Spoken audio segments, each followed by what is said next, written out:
Bonjour mesdames et messieurs, heureux de vous avoir nombreux devant vos postes téléviseurs, devant vos écrans, vos téléphones, n'importe quel support aux Hollandais la biso.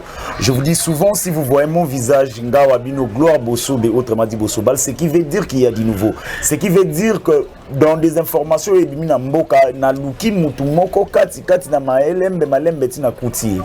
et aujourd'hui, il y a une personne que je cherchais depuis longtemps pour avoir des informations fiables, pour avoir des informations aux populations Zoluka. Lelo, Dieu a permis, et puis Nazui. Lui, c'est M. Filemon, Azamoko Yabaï Yense. C'est avec lui que tourne un peu au Souloula. Vous savez, discute qui délai INC, est-ce qu'il y a un gouvernement, est-ce qu'il y a un thé, est-ce qu'il y a INC, Kabouanina, Union Sacrée, Bazali. Alors, on a aujourd'hui la bouche autorisée avec lui en jaune au Abundipe mingi na bitumba na mboko ti lelo bakene na cash bakiko kamba yeta yebi moi lisolo malamu ndenge banda iti po bakoma na bokonzi. C'est avec lui que nous allons essayer un peu de discuter et ya ko solo la po tout à la nini ezoke. Mais comme je vous dis que non, je suis pas seul, nazana monsieur Filemon na pesa yimba la mokombote. Bonjour monsieur Filemon. Ah, bonjour ndeko journaliste. Deko Filemon, boni mboka, boni kotambola, malgré moi, kokoso komona na ya na passe, mais nzamba salingolo l'autre jour. Ouais, merci Ndeko.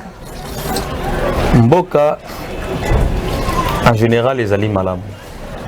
Puisque, l'ingolo bate que soko tuta ni soti lokolo, ezana pota, o lali na mbeto te, o kope so possibilité que otambola, o golo bate que non, nzoto ezama be. Nous autres, les alagamabe, lorsque mobimbanyo se zali paralysé. Mais lorsque tant mususu lo boko, ou bien le koloe ko tungisa, mais ce que zo makasi pote o kende musala, o koloba ete nous autres les ali bien, et nazana kata koyo ka parti moko pasi. Les ali neti to koloba ke Congo, to zali malamu, mais sauf il y a une partie est oyo tozola la pongi tozola mukate. À chaque fois il y a des tueries, à chaque fois donc ba stratégie ndenge to na kata kozwa.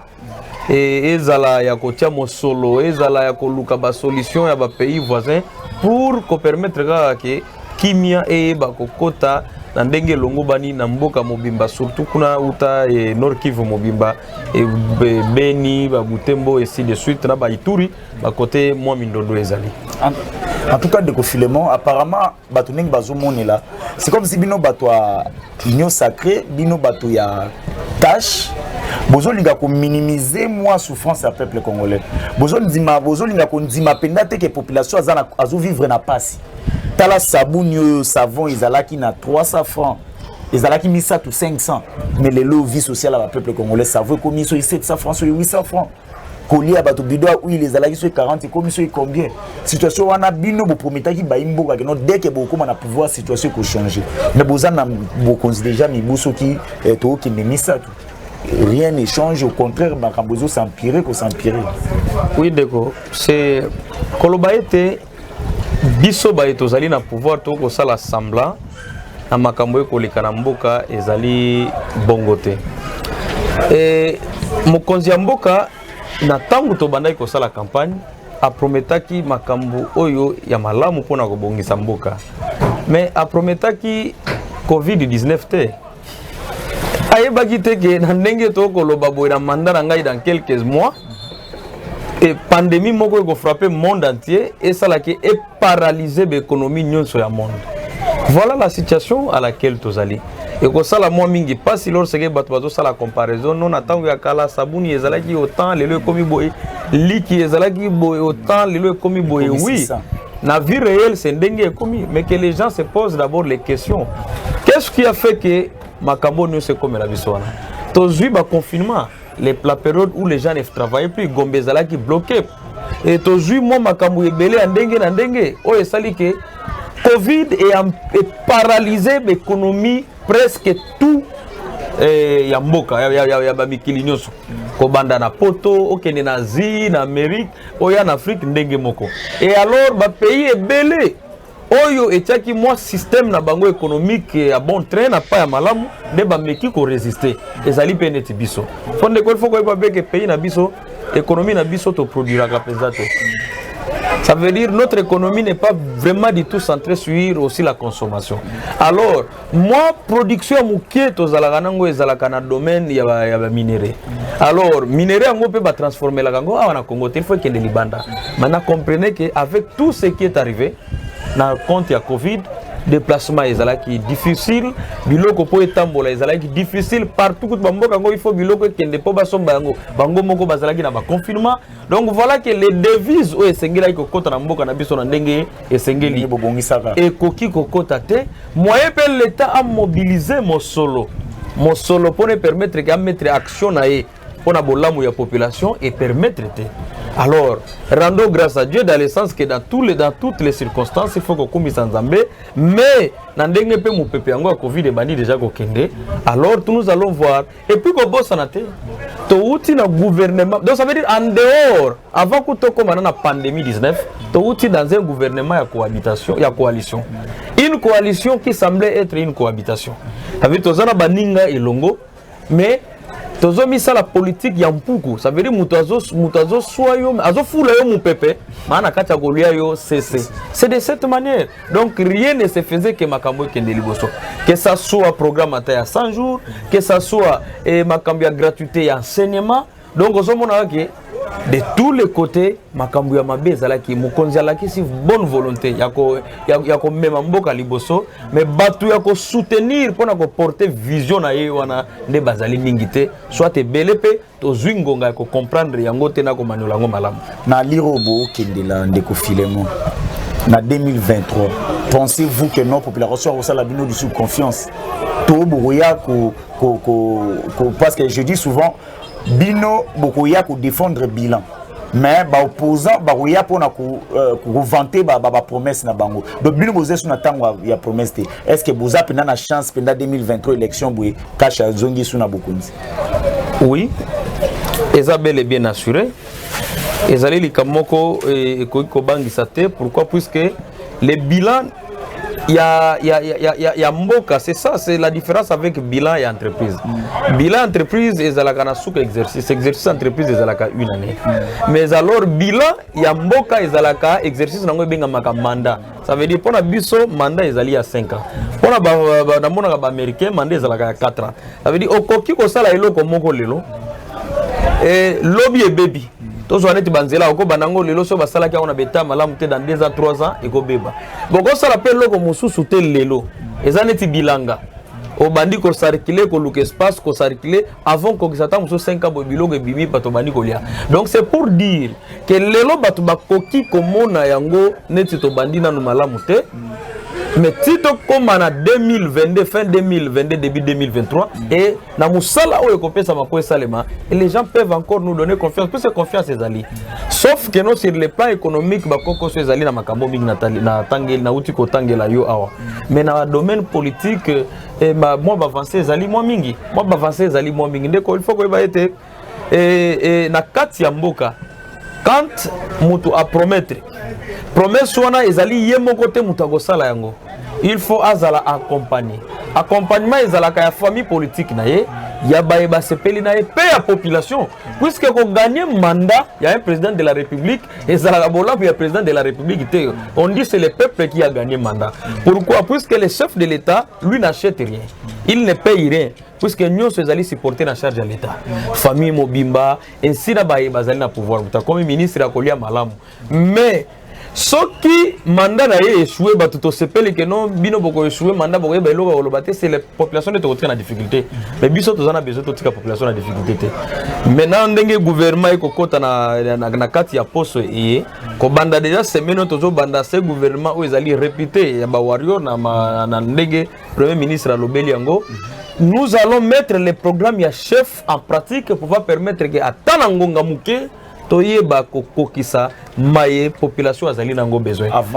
Avant de compter na séjour, vraiment na eli lango pas na yo, c'est ce qu'on vous reproche aussi na cash. Promesse. Donc vous promettre boutala depuis vous banda promettre avant beaucoup na bokonzi. Si vous continuez na bokonzi jusqu'à présent, babi vous promettre population ka ko promettre. Non. La promesse to prometta qui peut sans promesse. To prometta qui babilo ko ezalai qui sur un pilier, d'abord un état de droit. Malgré que conception nango et que ezo luka ko kima direction ya un état de droit. Na kati état de droit to prometaki. Il faut koyeba moto nyonso azali égal devant mibeko. To komona ngo muke non ndeko na ngai. Kala ezalaki pasi po yeba et que un directeur de cabinet, un chef de l'État a se présenté devant les juges.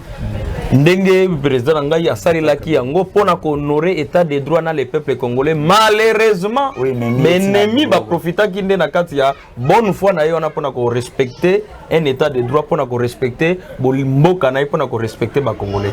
C'est de la même manière tozo mona pesa na kati ko continuer. Lelo to landi biso nyonso na France 24 to moni ba communauté l'ex-ministre et enseignement technique à Kimi Bakangi na Brazzaville. C'est pour dire quoi? Ce sont toujours des ennuis judiciaires. Inspecteur général, il y a EPSP. Azali na Boloko, toujours ennuis judiciaires. Kokanga Mutu, Ezali un état de droit. Quand Moussous Belfona bon, c'est si quand on a l'obité que pote ba Mutu Azali na Boloko, qui a un état de droit. Non, ce sont les effets. Il y a un état de droit. Ce qui veut dire que tout le monde, Azali égal devant la loi. Aux alozali ministre, aux alozali PDG, aux alozali directeur, mais tant que justice a la capacité à bengisio, au yepo salini au répondre. Ce qu'on présente ba moyen de défense, était aux ali na raison, on te laisse au pays. Ce qui ont présenté ba moyen de défense na yo était et convaincre était ba moni ete makamozolo ba kokani tena oyo bazo reprocher yo là en ce moment ba kokinde siko ko sala nini ko katela yo ba mbula oyo ko sala na kati ya boloko moi mbutu tozo ka na kati ya assemblée nationale. Est-ce que vous êtes sûr que non gouvernement le programme nango vous allez diminuer facilement qui vote?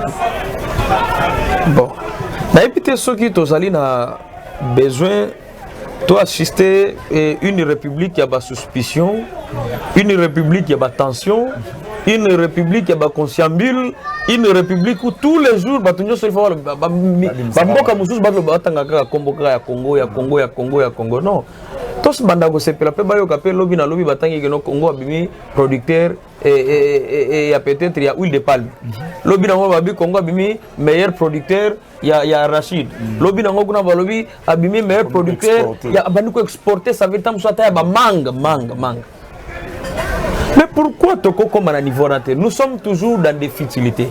Ma futilité zali une personne ou deux peuvent s'attendre à créer le logo comme ça et directement comme les autres comme na Congo il y a des réseaux sociaux réseaux sociaux tout le monde lit, tout le monde prend sans toutefois analyser et bambi yango mbala moko na mboka non toko tonga mboka bongote mboka oyo soki tolingi to tonga yango esengeli na biso mais il faut nanu koluko yeba véracité ya eloko oyo yo oyebi mais mususu pe kozala tango oyebi yango oyoki quelque sens ya lisolo yango est-ce que ezali ntina po yo po divulguer yango ou bien ezali na ntina te po yo tika yango likambo ekoleka na Assemblée nationale si déjà comme na suka puisque je vous assure sauf peut-être changement de dernière minute et jeudi, le Premier ministre va se présenter dans l'Assemblée nationale accompagné de son équipe pour nous présenter le programme à gouvernement.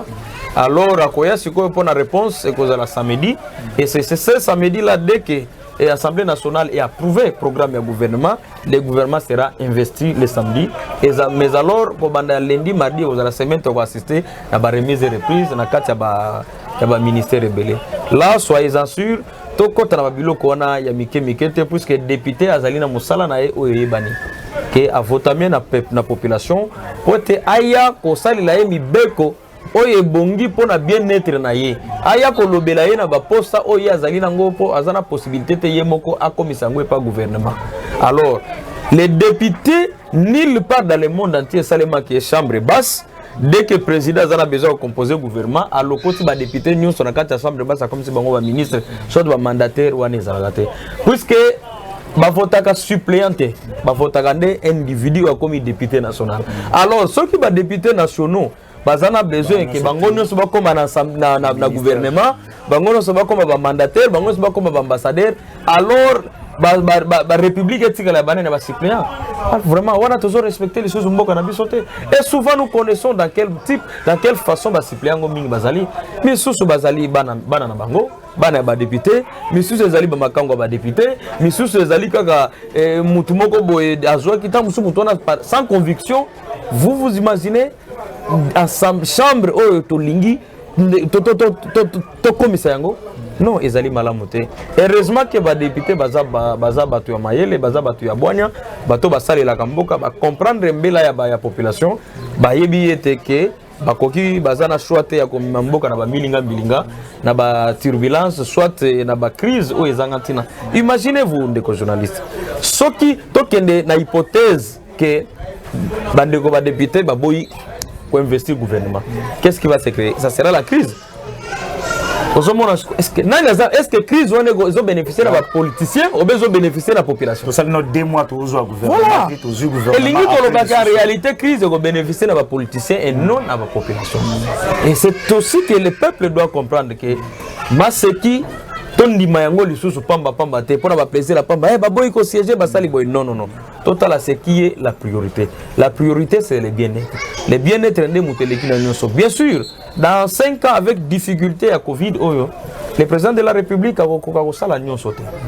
Mais il y a des priorités qui seront faites pour pouvoir permettre que toyeba ko kende liboso. Vital Kamerhe za. Et Vital Kamerhe c'est un prisonnier de la nation. Parce que moi, je suis un peu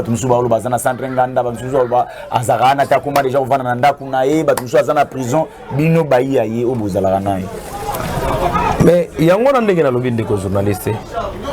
Tosali na République ya babiyoka yoka ya mitema mabeto lingi ko bongisa te. Pesi mitema na biso ezo funga matin. De plus en plus boka peso foncé na mabe. Vital Kamerhe, les prisonniers de la nation. Oyo ami tumbi mbeka au nom ya état de droit, au nom ya son peuple. Pona ye alobaki no comme babengi singai. Des allégations fortuites au bazana kata kotambusa na ba réseaux sociaux ezali malamu te na qualité na ngai et puis na bolingo oyo mboka na zalaka na yango. C'était kobosa na te que Vital Kamerhe azali un politicien exceptionnel oyo ayebi minduki te. Oyo bayebi na commerce mon côté. Tout le monde ayebi après université ayebani na makambo. Moi muke watangisaki d'abord bazalaki professeur na bango et puis bayebeli vine mobima na politique na bolingo ya mboka na banda donc 2 décennies mobima oyo yaza actif na makambo ya mboka. Il n'y a aucune situation politique majeure ya mboka oyo et salemi sans présence à Vital Kamerhe. Et à chaque fois présence na ezalaka sur la table solution moko à l'amiable pour la paix ça la gaganini et monanaka. Voilà maintenant le dossier wana ezalaki monté de toutes pièces. Na ko bandana nu na bande ko na biso bakanisa ki ko préserver lukandenge ni na kozongela na 2023. Po ba mona ki eteke lancement ya programme ya 100 jours. Ce qui est joué réussite na moins na ça veut dire na une courte durée succès ko ya na ndeko Félix Tshisekedi qui est le président de la République par ricochet Vital Kamerhe. Alors, comme ce qui Vital Kamerhe a eu succès, en 2023, même Bisso Batou FCC Tokozanga argument ko sala nini ya kopesa na population. Maintenant, il faut faire quoi? Il faut arrêter l'architecte, ko yoki saye soni, ko humilier. Maintenant, ils ont fait quoi? Ils ont cherché et Batou oyo na famille politique na Bisso ça veut dire na cash. Ba oyo baza ba frixtre, ba bakanisa geno ba yepo na kozwa mbongo na pouvoir. Maintenant, Basangani, Basali, monter complot contre la nation. Et voilà maintenant, aujourd'hui, la situation Platozali. Outaya Kangama. Mboka, ça veut dire que quand il y a un cycle infernal, il y a instabilité. Puisque Moutou, il y a une passion qui se dépasser face à des querelles inutiles. Il y a non, totika. Totia mai na kata vino na biso, to permettre intérêt à mboka kende liboso. Bazu babwake na boloko na kata makala esika moko na bamiyibi. Ça veut dire ngai tant que chrétien et comme mangaka na ndenge na ko mona ye moi pas ça muté. Net ndenge basala ka Jésus Christ. On a Vital uniquement oui par la jalousie et jalousie on peut utaka musika te utaka na moto azali pembeni. Est-ce que absence ya Vital Kamerhe na pays ndenge azana gouverneur azana kata prison pendant une année azana ba impact négatif pe na gestion mboka. Ndeko journaliste, est-ce qu'il faut na loba yango? Nani ok. Depuis Vital Kamerhe azali na prison. Une année maintenant. Voilà, une année maintenant, programme à 100 jours arrêté et disparaîtra tout. Bah c'est tout sila ina simanete. Mais c'est excusez, et disparaître. Lisolo non. Ça veut dire lisolo na ngwesta d'abord abi programme à 100 jours lisolo na ngwesta nini et disparaître. Bah saute moto échanger kutu combo. Ba lingi otanga ngote na compte programme il y a 100 jours. Et tikali kaka saute moto. En réalité, bandako ya ba policier na ba soda oh bazali ni ba cousin ya Vital, ni ba militant ya UNC, ni ba militant ya UDPS parti frère, ni ba leki ya président de la République, mais bazali ba militaire na ba policier ya République. Oh il faudrait ba bénéficier na bandako na bango. Voilà, toutes les maisons sont arrêtées comme ça. Il n'y a plus le progrès. Qu'est-ce que ta mère perdrait ou bien il gagnerait ce qui bandako na ici attendent ngazali na prison. Voilà. C'est pour vous dire que non, c'est d'abord c'est un prisonnier de la nation. Ça veut dire qu'il il n'y est pour rien mais pour bloquer la nation. Voilà. Deuxièmement, instabilité politique. Lorsque Vital Kamerhe Zalaki, tangu koyoka nezalaki entre FCC na cash, quelques cadres à FCC na cash, abandai ko sala nini, abandai ko luka ko apaiser, ba kende ba solo la. Dès que Azalaki na excusez. Na mboka, po mboka ebonga. Il ne faut pas que luka ko se considérer neti ba misusu, bazali ba angelou, ba misusu bazali ba zabolo. Jamais. Parce que biso no soto zali ba congolais ezali nde intérêt partisan na entende mutesala ke ngai nazomona non kuna soki muninga gani ngai na ko perdre ils faut que azakina ba relation na Kabila pour le président de la République mais ndeko na ngai tozali deva itando ikete est-ce que ngai nazali cadre ya parti nazali militant simple te nazali au cadre ya jeunesse et puis nazali communicateur ya parti alors nako ramasser te maloba ya batu baloba kana nzela akokende kosala complot zela na kende siko na terme wana na Joseph Kabila on a Félix Tshisekedi pour quel intérêt? Il ne sait pas comment est-ce que Joseph Kabila a voulu humilier Vital Kamerhe. Vital Kamerhe, s'il est encore vivant, c'est puisqu'il a son Dieu, sa vie appartient à Dieu. N'est-ce pas qu'on a procès.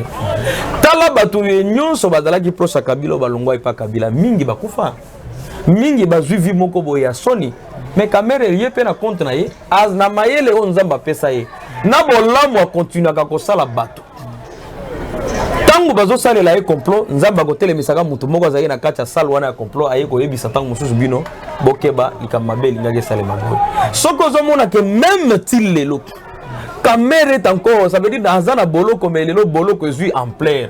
Donc un prisonnier, mutu ça veut dire un prisonnier au lieu si go mboka ekende mais chaque il kamomboka il faut ça il faut elo bakaka ikambia prisonnier. C'est pour dire bolamu bolamu et témoignaka peu importe ta puissance ya mabe mais bolamu nde muté témoignaka likola biloko wana. Nous sommes ensemble, nous sommes de cœur avec toi, le président Vital Kamerhe to Zanayo Nzamba Rosunga akosala ndenge ndeko Filemon Awuti Koloba likambo nini remise reprise de salami noté ba ministre de Bandiko Paratamba mwezani oh alingaka kende bakangi oh alingaka bima bakangi problème ezani bayibi bon tout ba se sentir coupable na likambo ndeko na moni na noté esika bas communiquer pesameli officiellement que un ministre Akimi un ministre Asali Boye sauf auto moni bisonyo sona tongo alelo na France 24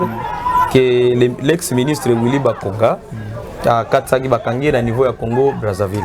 Boye peut-être qu'on peut comprendre pour les dossiers où Bafongoli a makamba gratuité d'enseignement comment ont été gérés les fonds alloués par la Banque mondiale pour accompagner gratuité. Na ba ouverture ya ba compte fictif, na ba école fictive ainsi de suite. Mais le reste il ne faut pas que généraliser likambo pour commander que ezalaki gouvernement ba mibi ou bien ainsi de suite non. Donc ça la rappelle mingi na esprit ya zuwa te ya jalousie pété sinon tokotonga mboka te. Mboka to yebaka likambo wana pona lekisela ngonga na ko gagner nini mboka eko gagner nini. Soki ezali likambo ko mboka eko gagner te inutile ko lekisela ngonga Lucas ko lekisa ngonga na qu'est-ce que nous pouvons faire pour combler ma béwana lobby et yate. C'est ça le plus important. Puisque nous aujourd'hui au niveau de l'UNC ce qu'il est là quand tu es une bonne personne même dans le quartier même dans la vie au komona ke bato ebele ba ko sepela na yote UNC un allié de taille mutu oyo andimaki Félix Tshisekedi qui n'était encore un Congolais lambda comme ça andimi alobi non baninga baboyi ko soutenir yo biso tozo soutenir yo et alors to sala ko ndima ko zo pouvoir azui pouvoir mikakatano ezanga te comme on dit dans chaque famille il y a toujours des problèmes. Moi mikakatano ezui biso non d'autres personnes voulant en profiter dans cela pour chercher à humilier l'UNC. Mais malheureusement, Bango Babosani que toutes les personnes là négociaient au second degré. Babanego Luka va pareil. Alors va pareil on Bango Bazo Luka INC Azan Likolo va pareil wana. Vous comprenez maintenant? Ça veut dire l'UNC est au-dessus de vos parrains, mais Bino Bozo Kanzageno ce sont vos parrains qui peuvent anéantir l'UNC. Alors ce n'est pas bon. Ce n'est pas bon. On doit avancer. Pour ce quand on dit les changements, c'est ce que ma pratique à ma BO qui lobby. Il ne faut pas bisoto appliquer, mais il faut appliquer des bonnes pratiques pour pouvoir permettre que nous mboka et que nous. C'est ça le plus important. Est-ce que nombre y a ba ministre, tout ba ministère au Bozala qui n'a juste sous na union sacrée? Non, de Kotogozo yango bongo ndenge nini. La coalition FCC Cash, c'était que des grandes plateformes FCC na mosaïque na bango avec Cash. Maintenant, kuna tozalaki na INC azwaki 8, IDPS azwaka 16, puisque biso tozwaka au prorata na ya IDPS, ça veut dire les diviser par 2. Comme IDPS a 32 députés, biso tozali na 16. À chaque fois que quota yaka na Cash, to divisaka ngo bongo pour ne pas créer makelele. Voilà, omoni kuna makamdenge le kaka na calme tout. Na ndenge pe elekaneli na tour comme chef de l'état fongoli maboko to bandeko baya to sangana to yeba ko tchana loboko pote to yeba ko zwa solution pour le peuple congolais. Alors il faut dans la vie ko yeba pe ko céder non. Soko lingo kaba elingo bana oyo zalaki nango 1000 francs soko kabi 500 et kotika la 500 pour soko kabi il faut édimier. C'est ça qui a fait que non on devrait céder pour permettre que les autres entrent, pas céder na ndenga ko kabela non na ndenge ke baninga poto sangana yo pe na poussa ni momuke zwa kiti fanda momuke poto tala biso no tozala très à l'aise. C'est ça qui a fait que non UNC a se retrouvé avec 5 ministères, donc des 4 ministères titulaires où ils allaient ministère à budget, ministère à affaires foncières, ministère à petites et moyennes entreprises, dans le ministère de l'agriculture, avec culture, pardon, pas agriculture, il y a culture, avec vice-ministère de la justice. Et en gros, on a bolingo, le président de la République, Azalina Yango, na reconnaissance, il y a des forts unions sur INC, mais pour le conseil à Malam. Atuyebi lisuko tombo a uti lisuko tombo la moko ya biso na kombo ya madame Nicole Boata oazalaki conseiller principal a comme maintenant directeur de cabinet adjoint en charge des questions juridiques, politiques et diplomatiques. Donc nyonso wana elingi koloba ete biso tokota mingi na makambo poto te. Biso le plus important c'est Mboka. C'est ainsi le chef de l'État a compris même aujourd'hui. Tala ba nyonso babando ya na négociation. Ndeko est-ce que yo nakoki ko ya nda kuna yo bengi singana ya nda kuna yo nako ba obligé moi si na yo atela ngai basa ni fufu na basani na yo. C'est comme ninge to moni bande ko mususu. Mais alors bande ko ba yaki na ba agenda caché. Mais biso to zana agenda caché te. Pour nous na compte ya leader na biso oyo abengami ya cash ezali président Félix Tshisekedi. Puisque toujours le chef na biso président national Vital Kamerhe place Azali quand il communique avec nous ayebi sagabiso toujours nous devons travailler tout un chacun ozala na gouvernement ozala militant simple. Travailler pour la bolambu ya mboka, travailler pour soutenir le chef de l'État, travailler en sorte que le peuple, le Congo gagne. Mais partir bongo c'est exceptionnel. Bilan ministre Nabino. Il est négatif ou positif. En tout cas, au Baouchou. Et tant que nous avons le tant que responsable. Dans le gouvernement, bilan est à la ministre. Bilan est à la gouvernement Mubimba porté par les premiers ministres puis c'est un programme ya chef de l'État. Mais alors dans le ministère sectoriel, il y a aussi des ministres efficaces et les ministres moins efficaces. La carte va ministre efficace du gouvernement Ilunkamba. Ce qui va compter 10 premiers, UNC pouvait se retrouver avec 3 ou 4. La preuve en est, Molendo Sakom est reconduit. Étape comme il ministère Wananandengazo numérisé. Et le système foncier à Mbokanabiso, personne ne l'a encore fait. C'est une réforme qui a apporté. Et ça l'est tellement makasi. Pendant l'époque à Molendo, avez-vous entendu les problèmes fonciers? Kisha sabo yoki yango bat bazo wela mapango koto no l'État zui eloko mutu koto be mutu moko makasi azui eloko mutu. C'est de cette manière. Les ministres ils tâchent. Wazalaki ministre ya ressources hydrauliques. avec ba innovation aye comme mati lelo yoki to comme un système ya libéralisation à secteur ya énergie et électricité ainsi de suite on va créer ba société mozune de basfer nyo soane zali pona ko permettre que ezala na ba province na ba territoire comment est-ce que les partenaires peuvent venir ba souscrire ba pendengeni ko électrifier mboka mutu dans les domaines qui les concernent mais en respectant les lois et règlements ya mboka raison pour laquelle et mériter per reconduction bazali tellement moins belé et puis mususu il faut que que ndenge na lobaki ne bandeli to uti na gouvernement moko ya kwata bao balingite siksa baninga bao pe balingite siksa baninga osomona siko elokwana au lieu que tout ça la mboka mais zalaki beaucoup plus pour l'intérêt ya ben individu mais aujourd'hui je vous en assure que UNC zalina crème intellectuelle on a ko comparer ngo na ba parti mususu te ah bon alors cette crème intellectuelle va parti tokotangano tous les partis politiques ezana mon côté MLC nabi ezana mon côté IDPS ezana mon côté Palou nalobi bamusu eza déjà ba parti vieillard donc ça veut dire qu'ils sont en disparition aneti mutakoli biso doana na fleur d'âge 10 ans D'ailleurs, parti Moussou qui est déjà dans le modernité. Et puis pour vous dire, dans la modernité, est-ce que je peux t'informer aujourd'hui que nous sommes maintenant les premiers partis politiques où il y a outil qu'on numérise carte des membres. Ah bon. Voilà, lancement de l'anglais, je vais collègues, tant que Moussou n'a pas bien gagné, nous